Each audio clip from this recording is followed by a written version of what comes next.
Hi everyone, कैसे हैं आप सभी। उम्मीद करते हैं आप लोग बहुत अच्छे होंगे, मस्त होंगे और स्वस्थ होंगे। हम पढ़ रहे थे बहुपद चैप्टर, दूसरे नंबर चैप्टर है जिसमें हम 1 से लेकर 16 तक का क्वेश्चन करवा दिया है। अगर आप लोगों ने वह वीडियो नहीं देखा है तो सबसे पहले आप मेरे चैनल के प्लेलिस्ट में जाकर के पूरे एक लाइन से देख सकते हैं। आज की इस वीडियो में हम 16 से आगे का क्वेश्चन करवाने वाले हैं। तो अगर आप भी 10th क्लास में हैं या फिर आपके दोस्त 10th क्लास में हैं तो उन्हें बताइए और शेयर कर दीजिए वीडियो के, ताकि वो हमारे चैनल को सब्सक्राइब करें और उन्हें एमबीडी गाइड का जो भी ऑब्जेक्टिव सब्जेक्टिव का सॉल्यूशन करवाया जाएगा, इंपॉर्टेंट क्वेश्चन का सॉल्यूशन करवाया जाएगा, वो पढ़ सके और एग्ज़ाम में जाके अच्छा स्कोर कर सके और हिला कर आ जाए। तो चलिए बिना देरी करते हुए हम वीडियो को आगे बढ़ाते हैं। तो हमारा 17 नंबर क्वेश्चन है आपके स्क्रीन के ऊपर। 17 नंबर क्वेश्चन है 21, 18, 15 ... का कौन सा पद शून्य है। ये जो है ना क्वेश्चन, ये समांतर श्रेणी का क्वेश्चन है, लेकिन इसमें मिक्स कर दिया है तो बनाएंगे, छोड़ तो सकते नहीं, बनाएंगे फिर भी। आइए बनाते हैं। समांतर श्रेणी दे दिया है हमको, क्या क्या दिया है, 21, 18, 15, 21, 18, 15, ठीक है, ये हमें दे दिया है 21, 18, 15।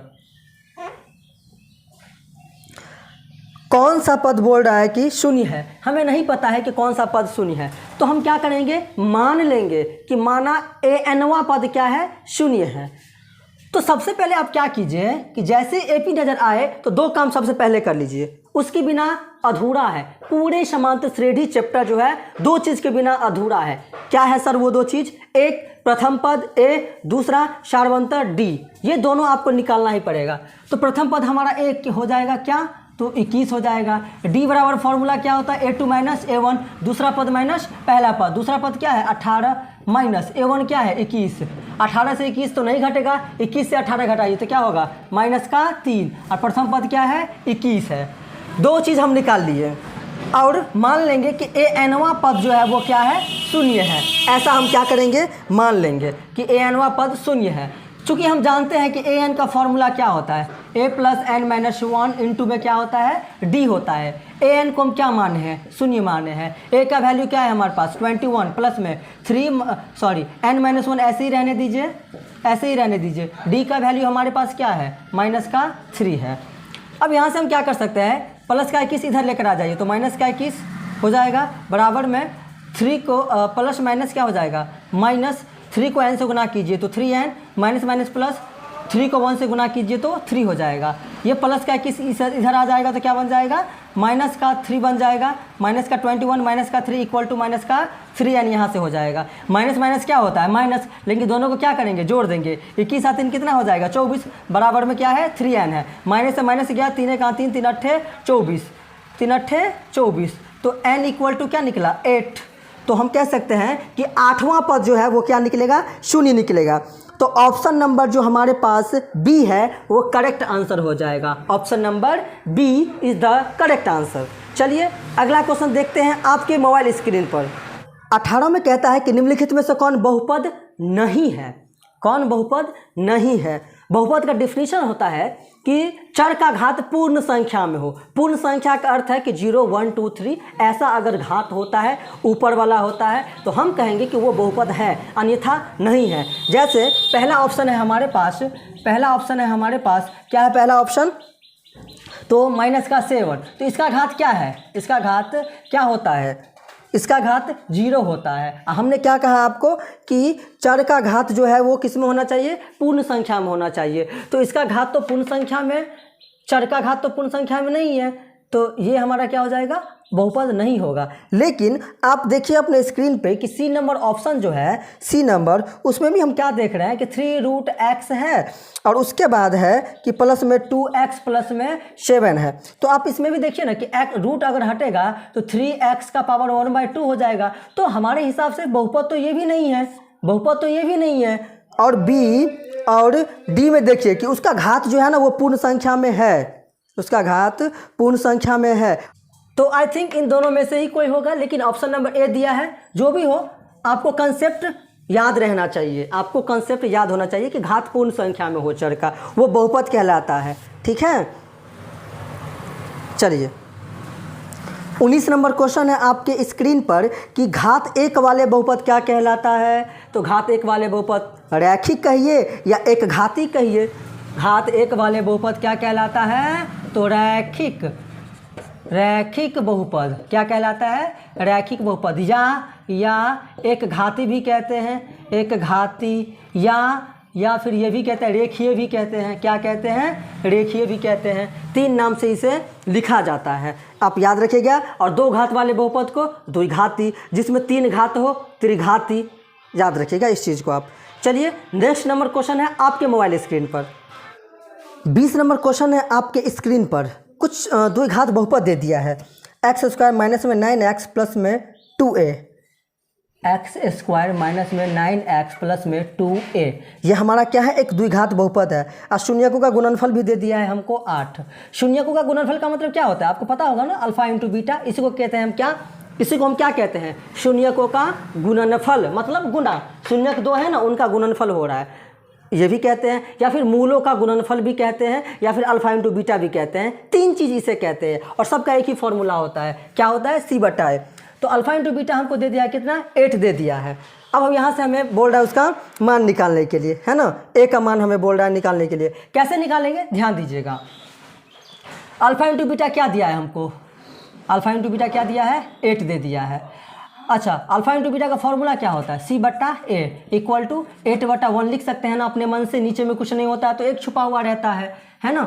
तो यहाँ पे C का वैल्यू क्या होगा? 2a होगा, बट्टा में a का वैल्यू क्या होगा? 1 होगा, इक्वल टू 8/1। 2a को 1 से गुना कीजिए तो 2a, 8 को 1 से गुना कीजिए तो 8a इक्वल टू 8/2। ये कटेगा तो a इक्वल टू क्या निकलेगा? 4 निकलेगा। ये c और a का वैल्यू कहाँ से हम लाए? ये x का जो भी गुणांक होगा a होगा, x का जो भी गुणांक होगा b का वैल्यू होगा, लास्ट में जो बचेगा वो किसका वैल्यू होगा? c का वैल्यू होगा। आपको पता होगा, आप लोगों ने ये चीज़ पढ़ा होगा। तो ऑप्शन नंबर जो है वो a is the correct answer हमारा हो जाएगा। क्या किए हम? तो अल्फा इंटू बीटा दिया हुआ था 8, तो जो दिया था उसी का फॉर्मूला लगाए। अल्फा इंटू बीटा हमको दिया था, उसी का फॉर्मूला लगाए, क्रॉस गुना किए और फाइनल आंसर हमारे सामने आ चुका है। चलिए 21 नंबर क्वेश्चन आपके मोबाइल स्क्रीन पर दिख रहा होगा। कह रहा है कि कौन रेखीय व्यंजक हैं? रेखीय मतलब क्या होता है सर? वही एक घाती, उसी को रेखीय कहते हैं। अभी लिखाए थे ना कुछ देर पहले हम आपको, कौन रेखीय व्यंजक है। जैसे कि पहला नंबर क्वेश्चन है, पहला ऑप्शन है हमारे पास, पहला ऑप्शन है ए में कह रहा है कि 2x - 5, 2x - 5। तो कैसे समझेंगे कि कौन रेखीय बहुपद है? तो इसमें देखिए ना कि अधिकतम घात, इसका घात 0, इसका घात 1। तो अधिकतम घात जो होता है ना वही घात कहलाता है उस बहुपद का। तो इसका अधिकतम घात क्या है? 1 है। तो इसी को तो हम कहते हैं रेखीय बहुपद। इसी को क्या कहते हैं हम? रेखीय बहुपद कहते हैं। थोड़ा आगे देख लेते हैं तो बी नंबर में जो है उसका अधिकतम घात क्या हो जाएगा? 2 हो जाएगा, क्योंकि अधिकतम घात क्या है उसमें? 2 है, तो ये द्विघाती हो जाएगा। सी नंबर में देखिए, सी नंबर में भी है क्या है? अधिकतम घात देखिए उसका क्या है? 2 है, तो ये भी द्विघाती हो जाएगा। डी नंबर में आप देखिए तो अधिकतम घात केवल ध्यान दीजिए आप, अधिकतम घात क्या है? 3 है, तो ये त्रिघाती हो जाएगा। द्विघाती ये रेखीय हो जाएगा। हमें क्या चाहिए था? रेखीय ही चाहिए था। रेखीय का अर्थ क्या होता है सर? तो एक घाती होता है। हमें एक घाती चाहिए था, तो ये हमारा एक घाती हो जाएगा। इस तरह से आप बना सकते हैं और कंसेप्ट को याद रख सकते हैं। चलिए अगला क्वेश्चन देखते हैं कि 22 नंबर क्या है आपके स्क्रीन पर। 22 में कह रहा है कि बहुपद 4x² - 4x + 1, 4x² - 4x + 1। हाँ, इसके बारे में क्या कह रहा है?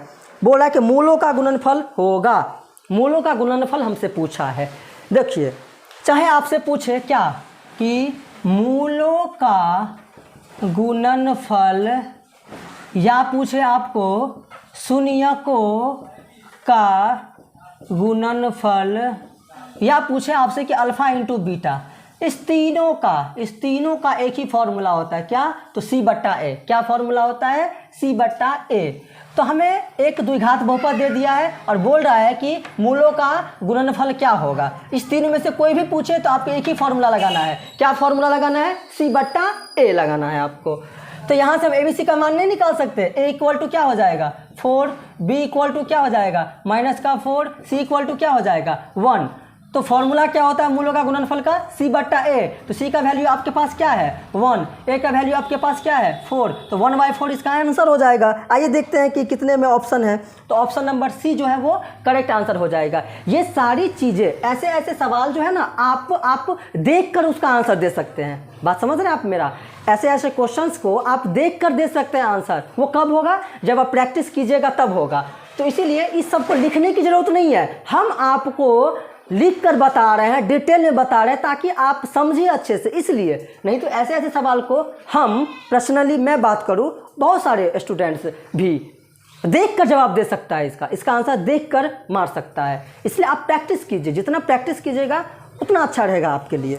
चलिए 23 नंबर क्वेश्चन है, यदि बहुपद px बराबर दे दिया है, कुछ बहुपद दे दिया है, बहुपद दे दिया हमको px बराबर क्या, px बराबर दे दिया है हमको x² माइनस में 2x प्लस में 5, x² माइनस में 2x प्लस में 5, ये हमको बहुपद दे दिया है, द्विघात बहुपद। और बोल रहा है कि अल्फा इंटू बीटा का मान क्या होगा। क्या पूछ रहा है हमसे? Alpha into beta. अभी बताए थे हम आपको कि अल्फा इंटू बीटा पूछे, चाहे शून्यकों का योग पूछे, शून्यकों का गुणनफल पूछे, चाहे मूलों का गुणनफल पूछे, सबका एक ही फॉर्मूला क्या, तो c/a। c का वैल्यू क्या हो जाएगा 5 और a का वैल्यू क्या हो जाएगा 1, और नीचा में एक का तो कोनो वैल्यू नहीं होता है, तो क्या होगा हमारे पास आंसर 5 होगा। ऑप्शन नंबर क्या होगा? A is the correct answer हो जाएगा। उम्मीद है आप समझ रहे होंगे, आपको समझ में आ रही होगी हमारी बातें। अगर कहीं भी किसी भी क्वेश्चन को समझने में आपको अगर प्रॉब्लम हो, परेशानी हो, तो आप कमेंट कर सकते हैं। कमेंट बॉक्स आपके नाम का है। जब तक आप प्रॉब्लम हमें बताइएगा नहीं, तब तक हमें समझ में नहीं आएगा कि आपको क्या प्रॉब्लम है, कौन से सवाल में आपको दिक्कतें हैं। इसलिए आप कमेंट कीजिए, और अगर अच्छी लगी हो वीडियो तो लाइक ज़रूर कर दीजिएगा, और हमारे चैनल को सब्सक्राइब करके दोस्तों के पास शेयर कर दीजिए जो भी 10th क्लास में है। इसे बहुत ही हेल्प मिलेगा। बहुत ही सुंदर बुक है ये MBD गाइड 2024 का। मैं इसे बहुत साल से पढ़ा रहा हूँ और अच्छा रिजल्ट आ रहा है हमें, इसीलिए मैंने इस बुक को पसंद किया है और आप लोगों को पढ़ाने का कोशिश किया हूँ और कोशिश कर रहा हूँ। और हमारा यह कोशिश आपको कैसा लग रहा है ये हमें ज़रूर आप बताइएगा कमेंट में। चलिए मिलते हैं नेक्स्ट वीडियो में अगले क्वेश्चन के साथ।